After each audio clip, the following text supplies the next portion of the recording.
Assalamualaikum warahmatullahi wabarakatuh.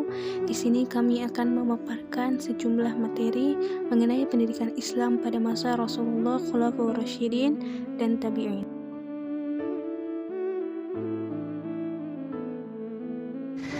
Di sini saya akan menjelaskan tentang pendidikan Islam pada masa Rasulullah.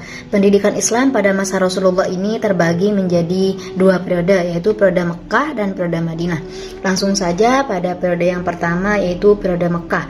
Periode Mekah ini dimulai ketika Rasulullah sedang berkhulwat di Gua Hiro, kemudian datang malaikat Jibril untuk menyampaikan wahyu, yaitu Quran Surat Al-Alaq ayat 1-5. Kejadian ini merupakan tanda awal diutusnya Rasulullah. Pelaksanaan pendidikan pada masa periode ini itu terdiri dari beberapa tahap sesuai dengan dakwah yang disampaikan Rasulullah. Yang pertama yaitu secara sembunyi-sembunyi yang ditujukan kepada keluarga dan sahabat terdekatnya saja. Kemudian yang kedua yaitu secara terang-terangan yang ditujukan kepada keluarga besar Bani Abdul Muthalib dan juga seruan kepada masyarakat umum. Pendidikan Islam pada masa ini berfokus pada pendidikan Tauhid dan Al-Quran.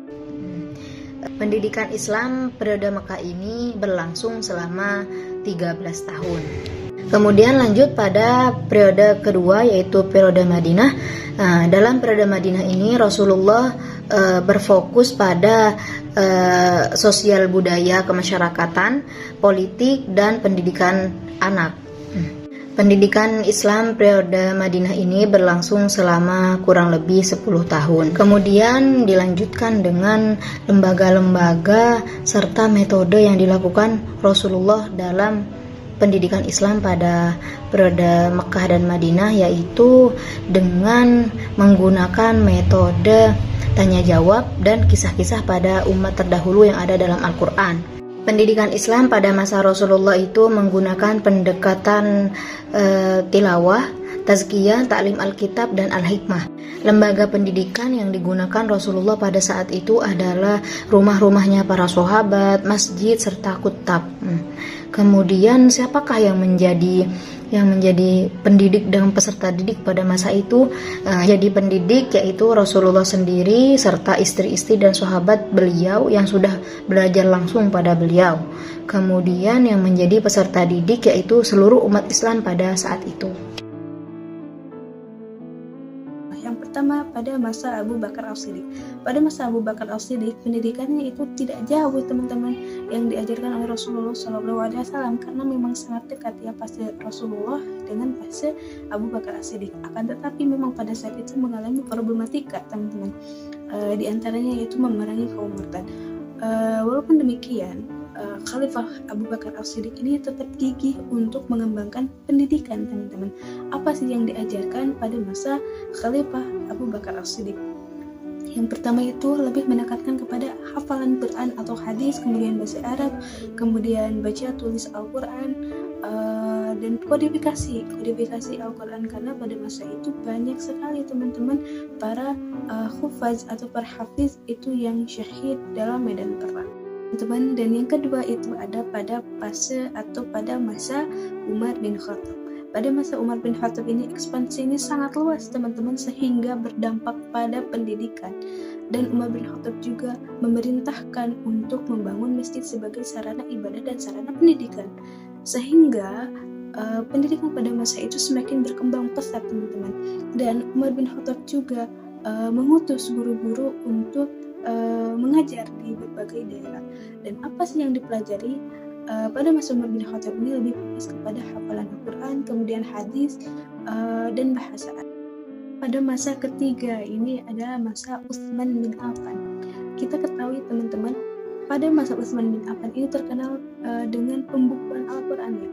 Jadi pada masa itu memang teman-teman pendidikan itu mengalami bukan berkembang pesat ya, akan tetapi tidak ada perkembangan yang signifikan.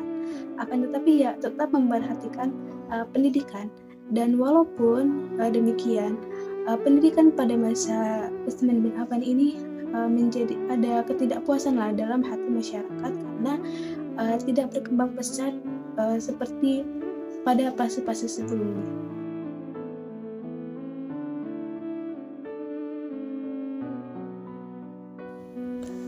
Nah, kita sekarang masuk kepada fase keempat, yaitu pada masa Khalifah Ali bin Abi Thalib.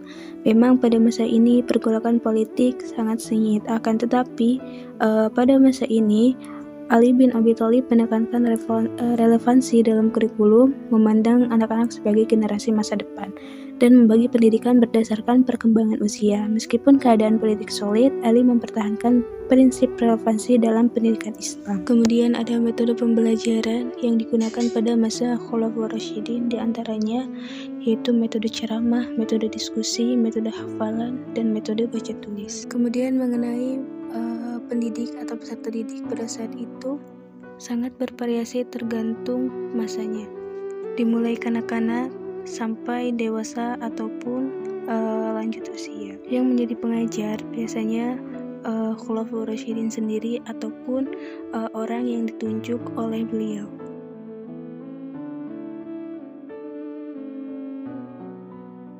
Dinasti Umayyah adalah salah satu pemerintahan dalam sejarah awal Islam. Dinasti ini didirikan oleh Muawiyah bin Abu Sufyan setelah pertempuran Siffin pada tahun 661 Masehi dan berpusat di Damaskus, Suriah. Dinasti ini dikenal karena memindahkan pusat politik Islam dari Madinah ke Damaskus dan memperluas wilayah ke barat hingga Spanyol, serta menjadi satu-satunya dinasti yang berkuasa di seluruh dunia Islam pada masanya. Yang kedua adalah sejarah Bani Abbasiyah, di mana pemerintahan Daulah Abbasiyah merupakan kelanjutan dari sebelumnya, yaitu Daulah Bani Umayyah. Pendiri dari Daulah Abbasiyah yaitu Abu al-Abbas bin Abdullah bin Muhammad bin Ali bin Abdullah bin Abbas bin Abdul Muthalib. Pola pemerintahan yang diterapkan oleh Daulah Abbasiyah itu berbeda-beda sesuai dengan perubahan politik, sosial, dan budayanya. Pada masa Daulah Abbasiyah juga merupakan masa keemasan, yaitu the Golden Age bagi umat Islam, terutama bagi umat Islam. Pada masa itu, umat Islam telah mencapai puncak kemuliaan, baik dalam bidang ekonomi, peradaban, dan kekuasaan. Selain itu juga telah berkembang berbagai cabang ilmu, yaitu salah satunya cabang ilmu pengetahuan, ditambah lagi dengan banyaknya penerjemahan buku-buku dari bahasa asing ke dalam bahasa Arab. Seperti itu.